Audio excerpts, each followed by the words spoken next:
कि भैया मैंने जब सुना कि आपके 8 पुत्र को कंस ने मार डाला, अब उन्हें ये पता नहीं है कि नंद बाबा जिसे अपना पुत्र बतला रहे हैं वो भी वसुदेव जी का ही है। वसुदेव जी तो स्वयं अपने हाथों से वहां रख के आए हैं, तो उन्हें तो पता ही है।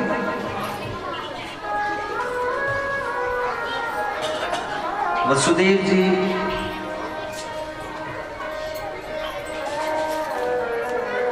बड़े ही ज्योतिषाचार्य थे। उन्होंने कहा कि भैया नंद, जितना जल्दी हो सके आप अपने घर जाओ, क्योंकि आपके गोकुल में बहुत बड़ा संकट आने वाला है। तेरे गोकुल में कोई उत्पात होवे वालो है, सो इधर उधर मत डोलियो, तो जल्दी जाकर अपने गोकुल को संभाल। गोकुल में उत्पात तो होने की बात तो सुनकर नंद बाबा की धड़कन तेज हो गई। माला सटकाते हुए पहुंच गए। नंद बाबा रास्ते में ही थे,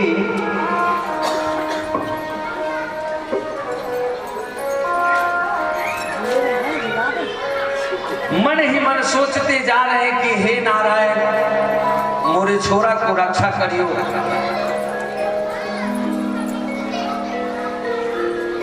माला सटकाते हुए जा रहे हैं। इतने में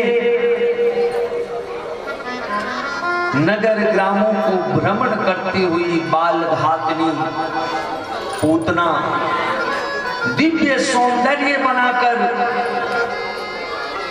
गोकुल में पहुंची। सुखदेव जी कहते हैं कि परीक्षित उतना ऐसी लग रही थी मानो साक्षात श्री लक्ष्मी जी का ही आगमन हो गया हो।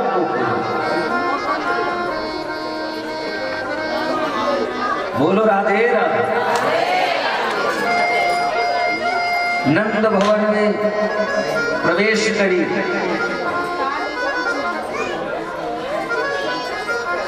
कहने लगी कि अरे बहन यशोदा,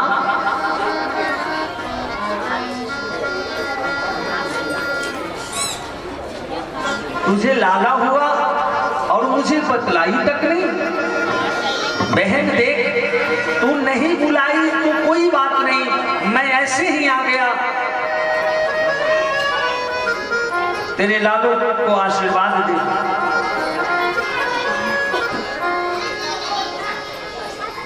अब यशोदा मैया सोचने लगी कि ये तो ना मेरी मौसेरी बहन ना फुफेरी बहन, आज से पहले तो मैं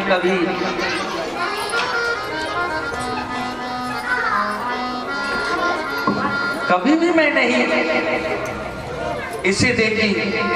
लेकिन अगर ये मैं पूछ बैठूं कि बहन तुम्हारा और मेरा रिश्ता कैसा है, तो शायद कहीं बुरा ना मान जाए, इससे बुरा ना लग जाए।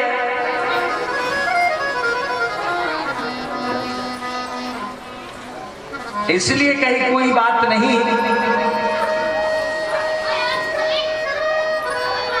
जाओ सबसे पहले लाला को आशीर्वाद दो, उसके बाद बैठ के बातें करेंगे।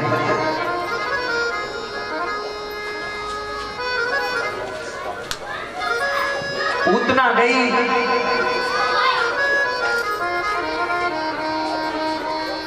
नाम ही है पूतना।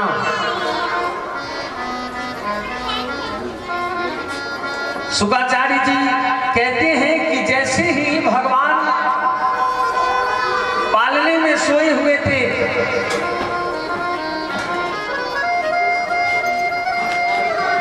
और पूतना गई, संतों ने बड़ा ही सुंदर भाव दिया है।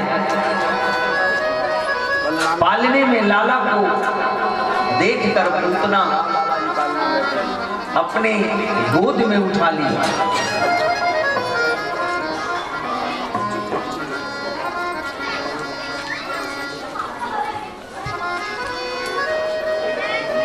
स्तन में विष लगाकर आई थी कि दुग्ध पान कराते ही इसे नष्ट कर दूं। भगवान ने जैसे ही देखा कि पूतना मौसी आ रही है, क्योंकि मैया यशोदा को बहन कही है, इसलिए भगवान कहने लगे कि पूतना मौसी जो आई है ब्रज में, मैं इसलिए आया कि सबसे पहले माखन मिश्री का स्वाद अब तक चखा नहीं, अब 10 दिन का बालक क्या चखा।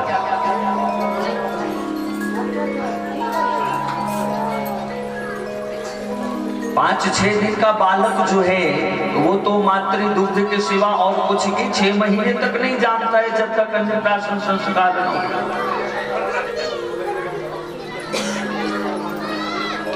पूतना लगी स्तनपान कराने। इससे पहले संतों ने बड़ा ही सुंदर समाधान किया है कि जैसे ही पूतना आई, प्रभु ने अपने दोनों नेत्र बंद कर लिए। परीक्षित कहते हैं कि प्रभु भगवान पूतना को देखे बिना अपने नेत्र को कैसे बंद कर लिए। संतों ने बड़ा ही सुंदर समाधान दिया है। कहते हैं कि प्रभु ने शायद इसलिए नेत्र को बंद किया होगा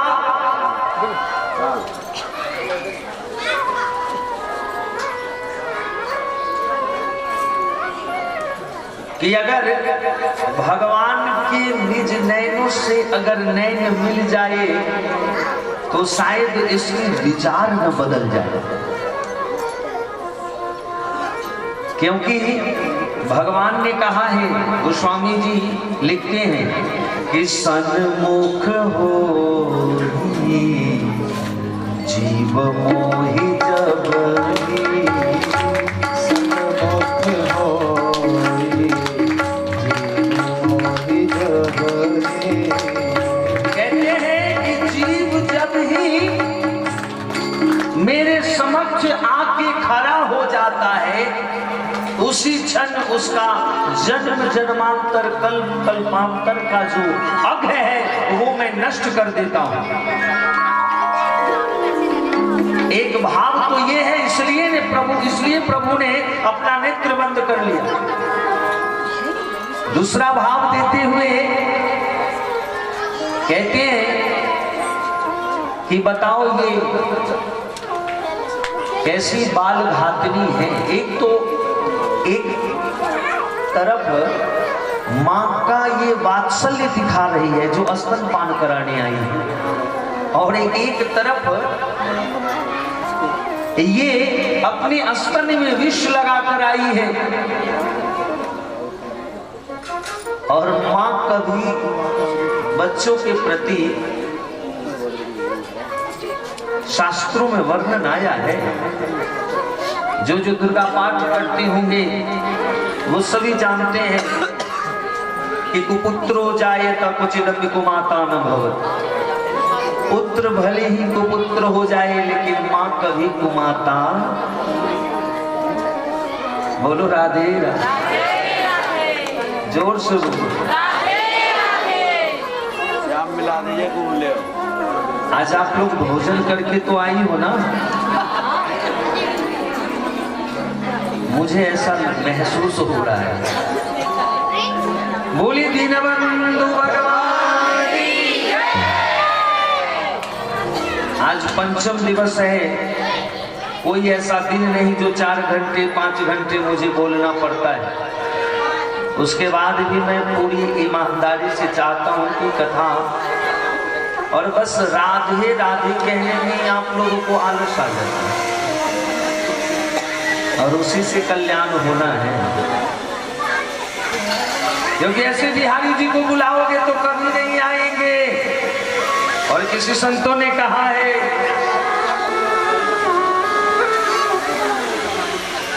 कि राधे राधे जब वो चले आएंगे बिहारी, राधे राधे जब वो चले आएंगे बिहारी, राधे राधे जब वो चले आएंगे बिहारी, राधे राधे जब वो चले आएंगे बिहारी, राधे राधे राधे राधे जब वो चले आएंगे बिहारी, राधे राधे जब वो चले आएंगे बिहारी, आएंगे बिहारी चले आएंगे बिहारी, आएंगे बिहारी चले आएंगे बिहारी, आएंगे बिहारी चले आएंगे बिहारी, राधे राधे राधे राधे जब वो चले आएंगे बिहारी, राधे राधे जब वो चले आएंगे बिहारी, राधे राधे जब वो चले आएंगे बिहारी, आएंगे बिहारी चले आएंगे बिहारी, आएंगे बिहारी चले आएंगे बिहारी, आएंगे बिहारी चले आएंगे बिहारी, आएंगे बिहारी चले आएंगे बिहारी, राधे राधे जब वो चले आएंगे बिहारी, राधे राधे जब वो चले आएंगे बिहारी,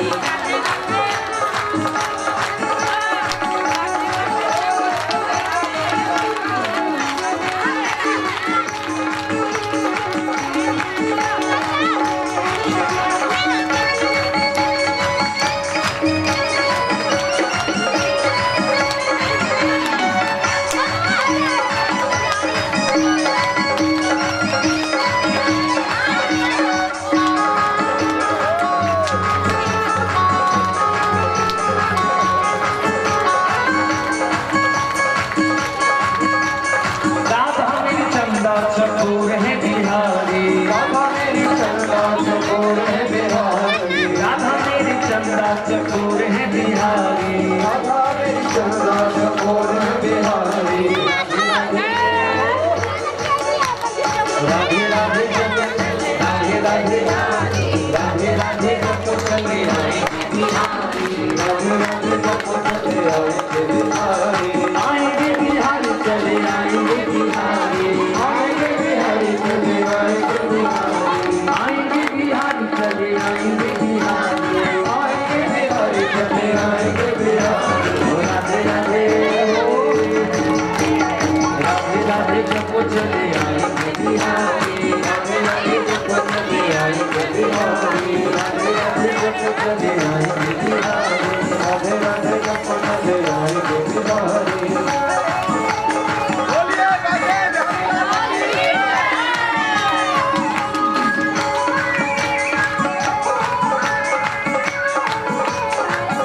श्री राधे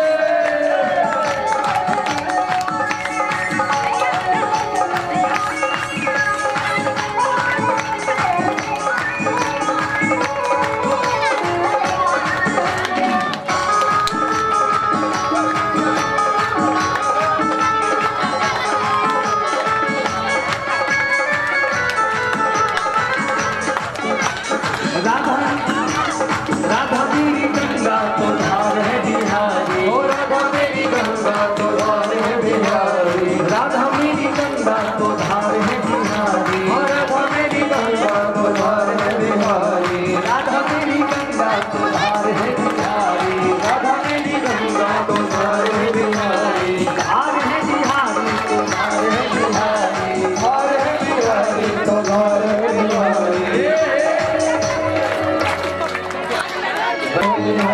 चकोर है बिहारी, चकोर है बिहारी, चकोर है बिहारी, चकोर है बिहारी, राधे राधे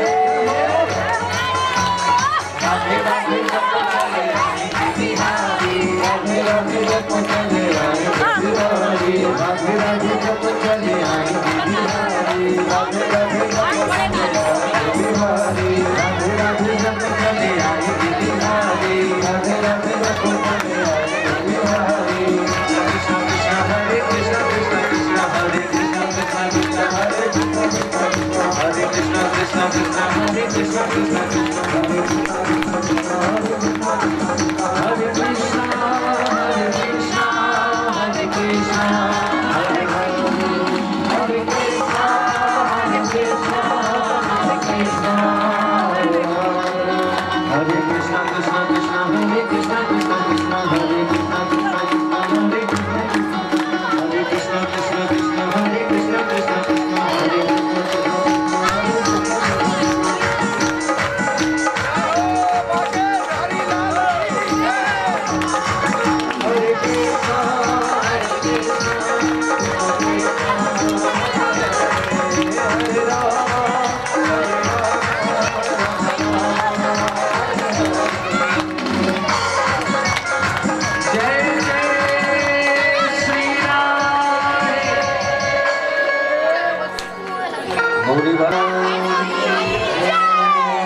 विष का पान करना तो महादेव का कार्य है,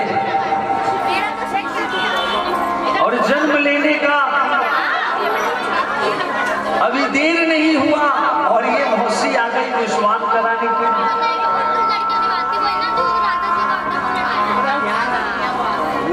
कहने लगे, जो मानो मन ही मन कहने लगे होंगे कि बाबा आपने जैसे कालकूट विष का पान करके इस समस्त सृष्टि को दग्ध होने से बचाया था, आज ये पूतना मौसी के विष से आप बचाओ। जब पूतना नहीं मानी,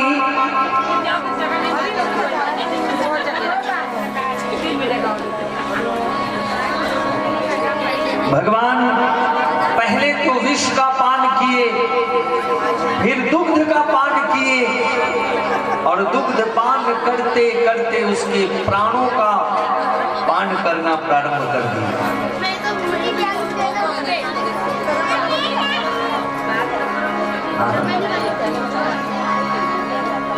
मैंने कल भी निवेदन आपसे किया था कि आज माखन चोरी लीला और गिरिराज महोत्सव का, तो श्रोता प्रबुद्ध हैं, सभी जानते हैं कि आज माखन चोरी लीला होनी है। उसके बाद गिरिराज पूजन करते हुए आज की वाणी को विराम देंगे।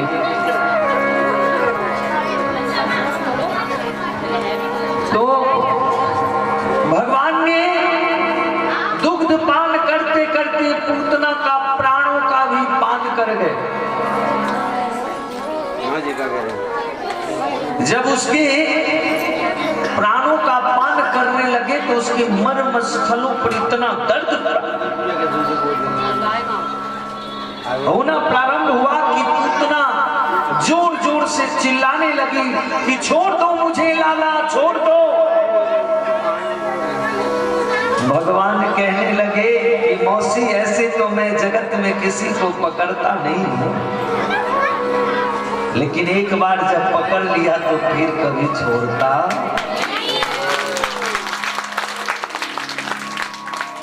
भगवान ने जब उसके प्राणों का पान कर गए,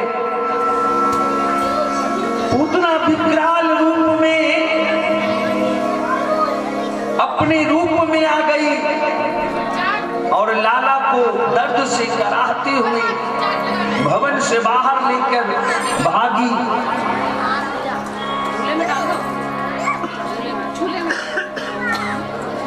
प्रभु ने जब उसके प्राणों का पान किया तो पूतना इस प्रकार से धरती पर गिरी जो मानो धरती फट गई।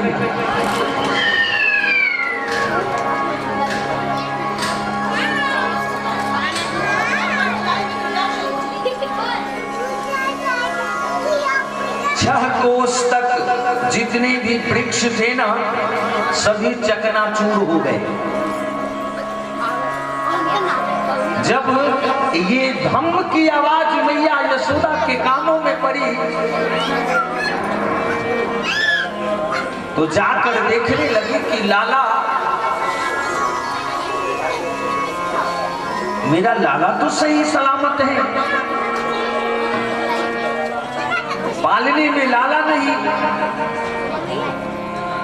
अब तो चिल्लाने लगी, सभी जितने ग्वाल वाल थे सभी लाला को खोजने लगे। घर से जैसे ही महल से बाहर निकले तो देखे कि एक विशाल काय शरीर पड़ा है, 6 कोस। एक कोस बोले तो कम से कम 3 किलोमीटर।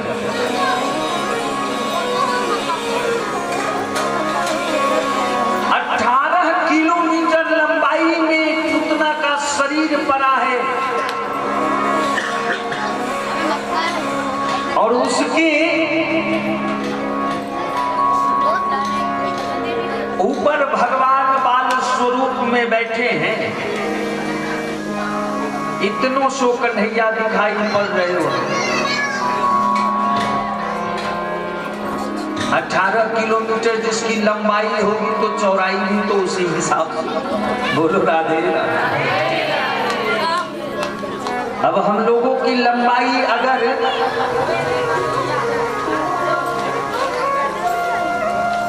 5 फीट है तो कभी अगर ट्रेलर के पास जाते हैं तो वो देखता है तो कहता है कि 34-38 करीब इतनी चौड़ाई है, तो जो 18 किलोमीटर में है उसका भला सोच सकते हैं। सीढ़ी लगाई गई, सीढ़ी के माध्यम से लाला को उतना के सीने से उतारा गया। तब तक नंद बाबा पहुंच गए। मैया यशोदा ने पंचगव्य से लाला को स्नान कराई। इसे बाल रक्षा कवच कहते हैं। श्री शुकाचार्य जी महाराज कहते हैं कि परीक्षित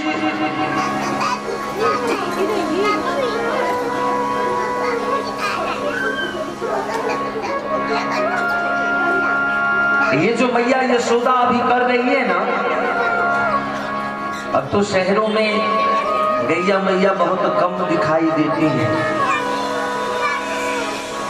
लेकिन बालक को जब ये लगे जो इसे किसी की नजर लग गई है तो आप कुछ मत करना, उसे अपने गोद में लेकर जाओ और गैया मैया की पूंछ से अगर कोई मंत्र ना आता हो तो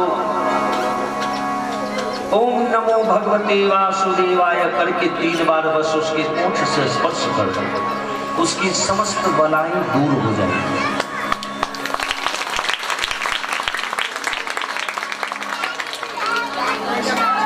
ये दिव्य प्रभाव है।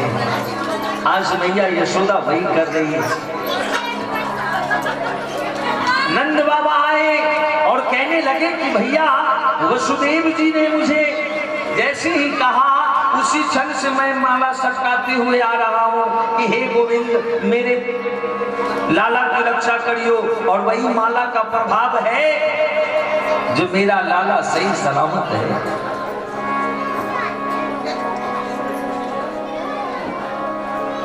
ब्रजवासी सब कहने लगे कि भैया ये तो गोकुल और मथुरा का जो है हम लोगों का मार्ग ही अवरुद्ध हो गया है। नंद बाबा अब क्या किया जाए? नंद बाबा ने आदेश दिया कि जाओ सभी अपने अपने घर से कुल्हाड़ी लेकर आओ और इसको जहां तक हो सके जितने भी वृक्ष इसके शरीर से टूटे हैं सभी वृक्ष को काट कर और इसे भी काट कर छोटा छोटा करके एकत्रित करके यहीं पे अग्नि के हवाले कर दो। समस्त ब्रजवासी लग गए पुतना के शरीर को खंडित करने में।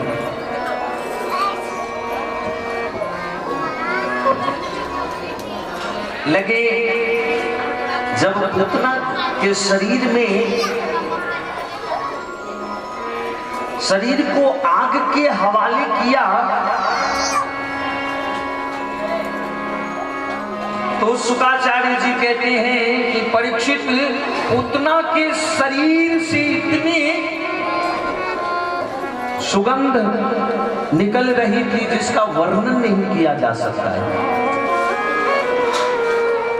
परीक्षित पूछ बैठे कि प्रभु ये बाल घातनी पूतना जो भगवान को अपने मर्मस्थल पे विष लगाकर आई मारने के लिए और उसके शरीर में इतनी दिव्यता कहां से आ गई जो सुगंध निकलने लगी? कहें कि हमारे प्रभु का नाम है भक्त वत्सल। भगवान की तो प्रतिज्ञा है कि या तो वैरी का भावना जोरो मुझसे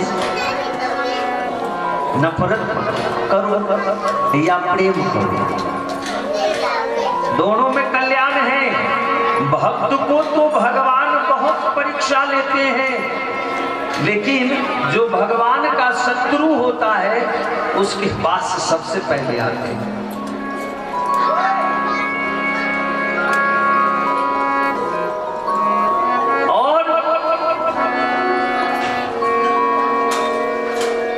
शुकाचार्य जी कहते हैं कि परीक्षित माना कि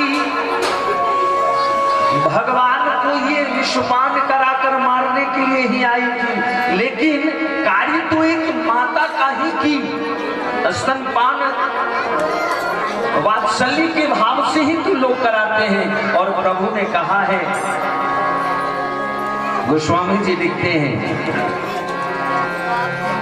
कि गुने अवगुने प्रभु माने न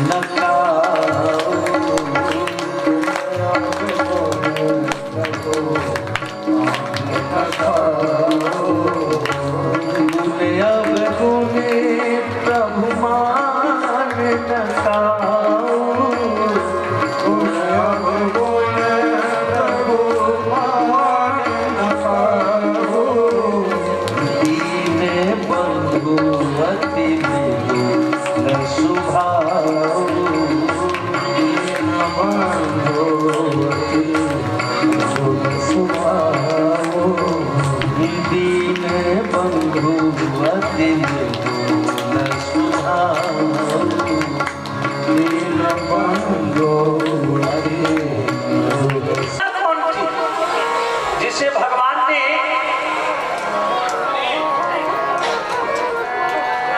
परम पद दिया, ये पुतना आखिर थी कौन? शुभाचार्य जी कहते हैं कि जिस समय भगवान मात्र 52 अंगुल के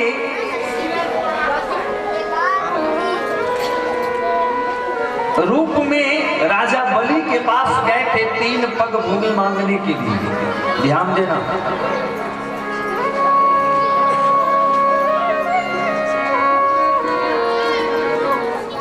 उसी क्षण ये राजा बलि की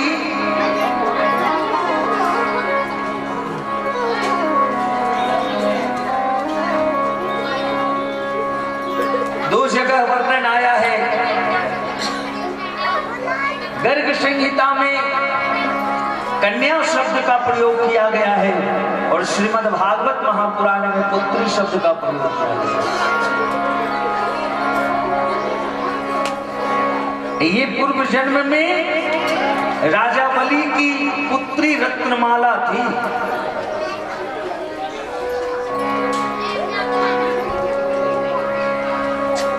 जब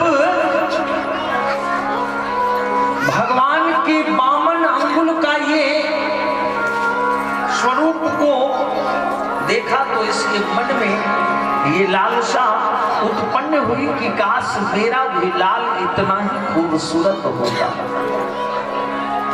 भगवान ने कहा कि तथास्तु, ये भी मनोकामना तुम्हारा पूर्ण करूंगा।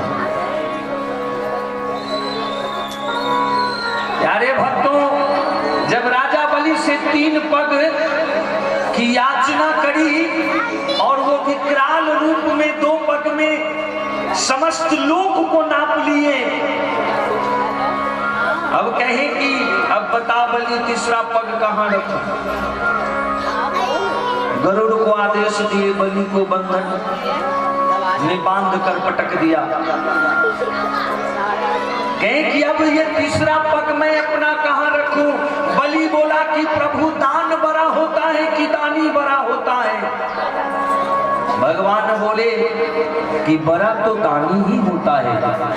तो कहे आपको दान देने वाला राजा बलि अभी बचा है, आप मेरे सिर पर तीसरा पैर रख दो। भगवान उसकी भक्ति से प्रसन्न हो गए। कहे कि मानो बलि क्या वर मांगते हो।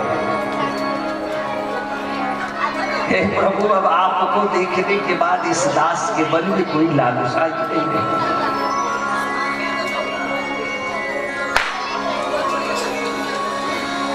आप ऐसा करो, अगर मुझे कुछ देना ही चाहते हो तो मैं चाहता हूं कि मैं अपने भवन से निकलूं तो आपका दर्शन हो, और जब भवन में जाऊं तो आपका दर्शन हो।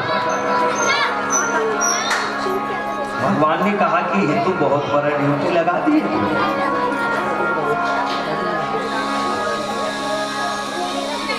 राजा बलि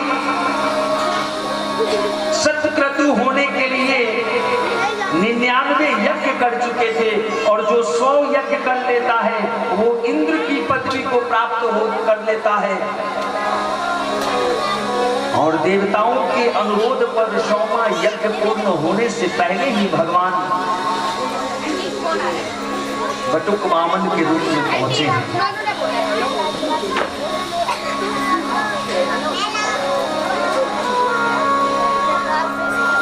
अब राजा बलि से भगवान कहने लगे कि जब तक अभी ये इंद्र जो है इसका कार्यकाल जब तक चल रहा है तब तक तुम सुतल लोक का राज्य में जाके राज्य करो, और मैं वही तुम्हारे दरवाजे पर द्वारपाल बनकर रहूंगा। राजा बलि जैसे ही सुतल लोक में गए तो भगवान उनके द्वार पर द्वारपाल बन के खड़े हैं। नारद जी आए मैया लक्ष्मी के पास, नारायण नारायण नारायण, जय हो जय हो जय हो।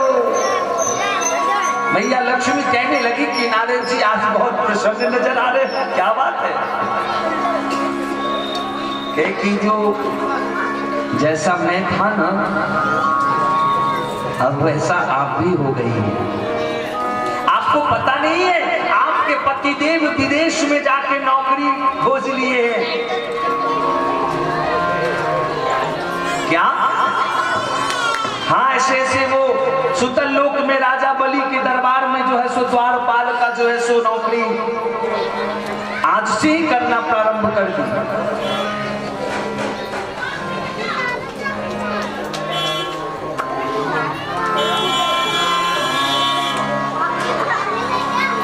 मैया कहने लगे कि अब क्या होगा?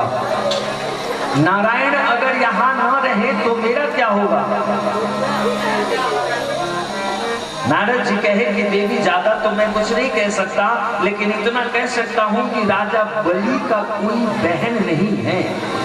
मैया लक्ष्मी समझ गई कि नारद जी अब मैं अपने पति को वापस ले आऊंगा।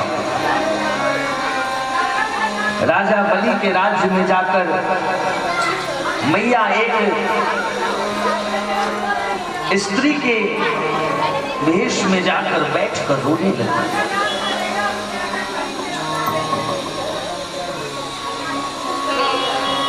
श्रावण की पूर्णिमा से 2-3 दिन पहले की बात है।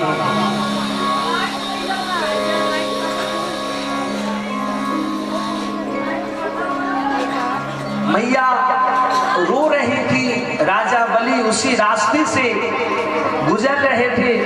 उन्होंने देखा कि हमारे राज्य में और ये स्त्री कौन है जो रो रही है। राजा बलि रुककर कहे कि देवी, वद देवी सविस्तारम स्वस्य दुखस्य कारणम, हे देवी अपना दुख का कारण मुझे विस्तार पूर्वक बतलाओ। मैया लक्ष्मी कहने लगी कि भैया मैं आपको क्या कहूं, और कहा भी तो उसी से जाता है जो दुख दूर करे।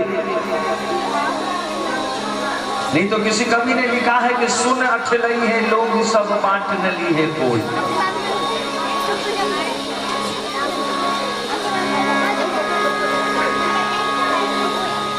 किसी ने क्या खूब कहा है कि हाले दिल अपना किसी को बताया न करो, परिस्थिति चाहे कैसी भी हो किसी को कुछ दिखाया न करो, वरना ये दुनिया नमक लेके घूम रही है, किसी को अपना जख्म दिखाया न करो। आपके जख्मों पे मलहम लगाने वाले बहुत कम मिलेंगे। चाहेंगे कि उसे जितना हो सके खरोच दे जो, और ये थोड़ा सा उग्र रूप ले। बोलो राधे राधे।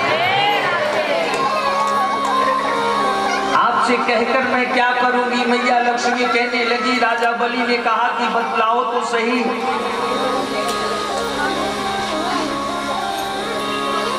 मैं आपको वचन देता हूं कि आपके दुख अवश्य दूर करेंगे, अवश्य दूर करूंगा मैं। लक्ष्मी मैया कहने लगी कि भैया 2-3 दिन बाद श्रावण की ये पावन पूर्णिमा में ये रक्षाबंधन का पर्व आने वाला है। इस दिन सभी बहन अपने भाई को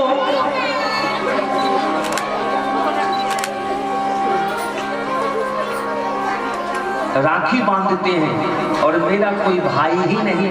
राजा बलि बोल पड़ा कि बहन, अगर तुझे कोई भाई नहीं है तो मेरी भी कोई बहन नहीं है। मैं तुम्हें वचन देता हूँ, तुम चलो मेरे भवन में वहीं रहना और श्रावण की ये पावन पूर्णिमा में मैं अपने हाथों से राखी तुम्हें तुम्हारे हाथों से बंधवाऊंगा। अपने हाथों पे राखी मैं तुम्हारे हाथों से ही बंधवाऊंगा। एक द्वारपाल की कमी है, अगर मुझ पे प्रसन्न हो और देना ही चाहते हो तो द्वार पे जो द्वारपाल खड़ा है वो मुझे दे दो। बोलो राधे। राजा बलि समझ गया, बोल पड़ा कि देवी पहले ये बतलाओ कि आप हो कौन। मैं तो वचन दे रखा हूं तो देना ही पड़ेगा, लेकिन पहले ये बतलाओ आपकी हो कौन। मैया लक्ष्मी अपने रूप में आ गई। बोलिए लक्ष्मी मैया की।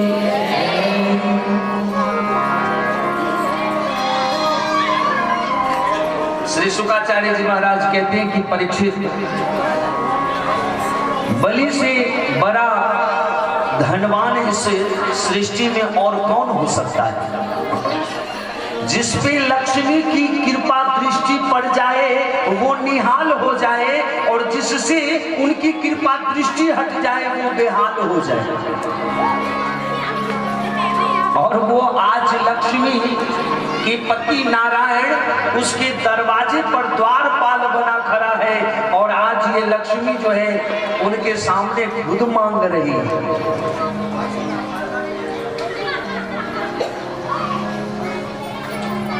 राजा बलि ने भगवान को बुलाकर मैया लक्ष्मी को सौंप दिया। नारायण प्रसन्न हो गए और कहने लगे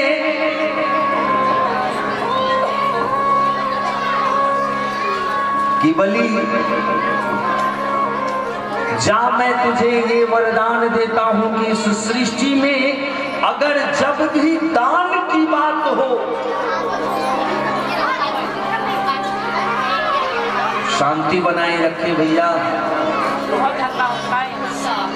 धर्मोदय सेवा भारती ट्रस्ट के अध्यक्ष जी, आपसे निवेदन है कि थोड़ा शांति बनवाएं। आप खुद बच्चों की तरह जैसे कर रहे हैं। बोलो राधे राधे।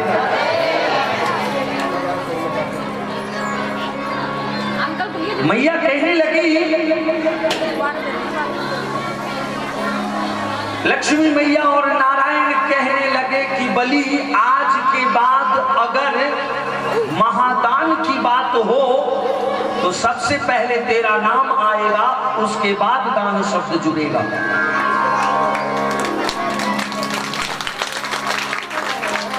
और आप देखना, ऐसे तो मातृ गर्भ ही श्रेष्ठ है। ये जो मातृ गर्भ है वो श्रेष्ठ है, क्योंकि वही मातृ गर्भ से जो है धन्य है वो भारत वर्ष की माताएं, जो ध्रुव, प्रहलाद, राम कृष्ण जैसे भगवत भक्त और भगवान की मां बनने का सौभाग्य प्राप्त किया। धन्य है भारतवर्ष की माता। लेकिन एक श्रेष्ठ होता है और दूसरा सर्वश्रेष्ठ होता है।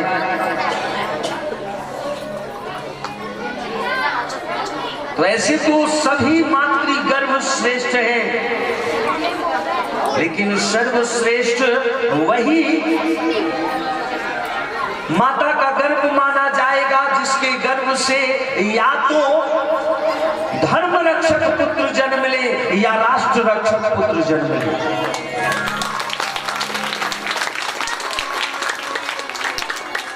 वो माता का गर्भ धन्य है। धर्म रक्षक का मतलब ये है कि वो व्यास मंच से ही नहीं, जहां भी रहे हमेशा धर्म की रक्षा करे, और धर्म की जब रक्षा करेगा तो वही धर्म फिर उसके समस्त परिकर की रक्षा करे। दूसरा, या तो वो थल सेना हो या जल सेना हो या वायु सेना हो, चाहे किसी भी प्रकार से राष्ट्र रक्षक हो। और देखते हो हमारे भारतवर्ष के सीमाओं पर अगर कोई भी जवान अगर शहीद हो जाता है तो कहा जाता है कि आज ये जवान ने अपना बलिदान दे दिया। बोलो राधे राधे। धन्य है वो भारतवर्ष की माताएं जो अपने कलेजे के टुकड़े को निकाल कर और हंसते हंसते विदा कर देती हैं कि जा बेटा, ये माँ तुझे आज आदेश देती है कि जाके उस मातृभूमि की रक्षा कर। अगर समय आए तो लौट के ना आ, मुझे इस बात का गम नहीं।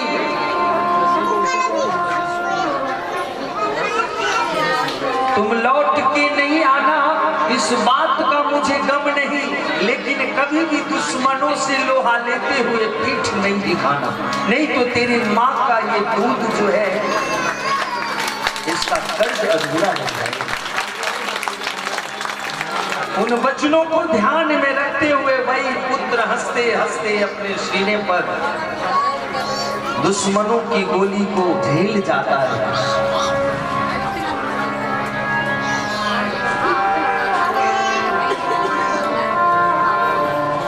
और जब कोई जवान सैनिक जब शहीद हो जाते हैं ना, तो कहते हैं कि ये आज वीर सपूत अपने आप को मातृभूमि के लिए बलिदान दे दिया।